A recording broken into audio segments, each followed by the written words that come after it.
বৃষ্টির রাত, চারিদিকে ঝড়ের তাণ্ডব।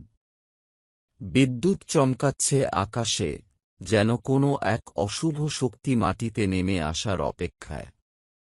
গ্রামের শেষ প্রান্তে একটি পুরানো, পরিত্যক্ত জমিদার বাড়ি। শতাব্দী প্রাচীন সেই বাড়ির চারপাশে লতাপাতা জমে গেছে, দেয়াল থেকে পলেস্তারা খসে পড়ছে। গ্রামের লোকেরা বলে, সেই বাড়িতে রাত নামলেই অদ্ভুত ঘটনা ঘটে। বিকাশ, তরুণ কলেজ পড়ুয়া, শহর থেকে গ্রামে এসেছে তার দাদুর কথা শোনার জন্য। দাদু বরাবরই গল্প বলতেন সেই জমিদার বাড়ির ভূতের। বিকাশ এসব গল্প বিশ্বাস করে না। একদিন সন্ধ্যায় সে চ্যালেঞ্জ করে বন্ধুরা সহ জমিদার বাড়িতে যাওয়ার সিদ্ধান্ত নেয়। বন্ধুরা ভয় পেয়ে মানা করলেও বিকাশ নিজের সিদ্ধান্তে অনড়। রাত 10টা।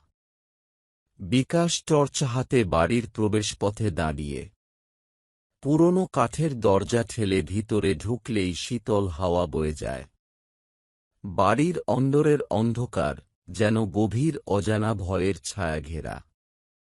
সিঁড়ি বেয়ে উঠতে উঠতেই বিকাশের মনে হয় পেছনে কেউ হাঁটছে, কিন্তু ফিরে তাকিয়ে কাউকে দেখতে পায় না। কিছুটা কৌতূহল, কিছুটা ভয় তাকে আরও গভীরে টেনে নিয়ে যায়। হঠাৎ কিসের যেন শব্দ আসে। বিকাশ নিচে তাকিয়ে দেখে, কাঠের মেঝেতে লাল রঙের পায়ের ছাপ, যেন কেউ ঠিক এই মুহূর্তেই সেখানে দাঁড়িয়েছিল। তার গলা শুকিয়ে আসে, ঠোঁট কাঁপতে থাকে। কিন্তু সে সাহস করে সামনের দিকে এগিয়ে যায়। হঠাৎ করেই টর্চ নিভে যায়। চারপাশে ঘন অন্ধকার, শুধু বাইরে থেকে বিদ্যুতের আলো মাঝে মাঝে ভিতরে পড়ছে।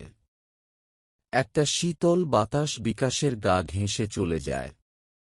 হঠাৎ বিকাশ টের পায়, কেউ যেন তার পেছনে দাঁড়িয়ে আছে। শ্বাসের শব্দ শুনতে পায়, কিন্তু সাহস করে পেছনে ঘুরতে পারে না।